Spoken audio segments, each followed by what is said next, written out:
Alam kong uminom ka ng gamot bago umalis sa lugar ng sunog, kaya kailangan ko ring mag-ingat. Panoorin natin itong mabuti.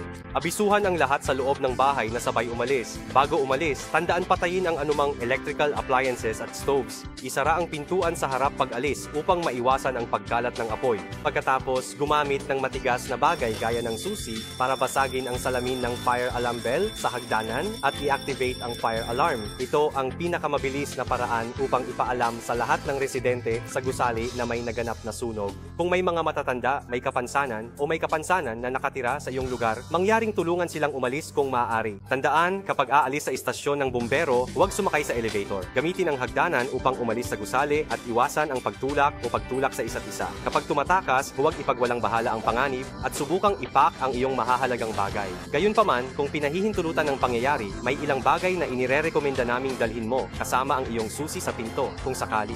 Hindi kailangan ang ruta ng sunog, bumalik sa bahay, iwasan ang sunog. Ang pangalawa ay isang basang tuwalya na maaaring gamitin upang takpan ang bibig at ilong kapag nakatagpo ng makapal na usok. Ang pangatlo ay isang mobile phone na maaaring magamit upang tumawag para sa tulong kung nakulong. Sa pagtakas, maaari tayong makatagpo ng iba't ibang sitwasyon. Paano tayo tutugon? Ipapaliwanag natin ito sa episode na ito. Dapat maging pamilyar sa mga ruta ng pagtakas. Ang buong pamilya ay dapat malaman ang kanilang sahig at ang lokasyon ng lahat ng ruta ng pagtakas. Sa episode na ito, ipagpapatuloy ko ang pag-uusap tungkol sa iba't ibang sitwasyon at paraan ng pagharap sa pagtakas ng sunog. Pansin sa lahat! Kapag aalis sa iyong lugar ng trabaho, pinakamahusay na yumuko, itulak ang pintuan ng apoy ng kaunti at tingnan kung may usok sa labas. Kung mayroon, agad na tumawid sa koridor at humanap ng isa pang hagdanan upang makatakas. Kung hindi nakaharang ang daanan at maayos ang lahat, kapag nakarating ka sa ligtas na lokasyon, tumawag ka agad sa siyam-siyam-siyam para ipaalam sa fire department.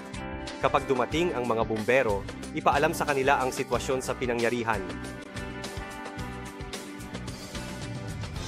Kung ang lahat ng hagdanan na malapit sa iyong tahanan ay nababalutan ng makapal na usok, bumalik sa loob ng bahay kung maaari.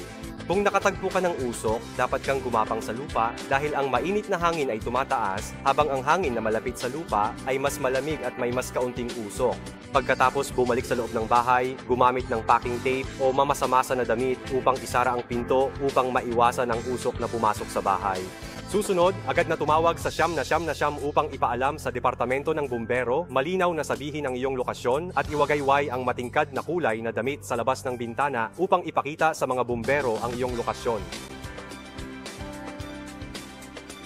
Kung makatagpo ka ng usok sa kalagitnaan ng hagdan at hindi na makabalik sa iyong apartment, pumunta ka agad sa malapit na unit at kumatok sa pinto para masilungan. Kung lahat ng access routes ay may problema at hindi ka makalabas sa kalye at kailangan mong bumalik sa loob, isaalang-alang ang pag-akyat sa rooftop.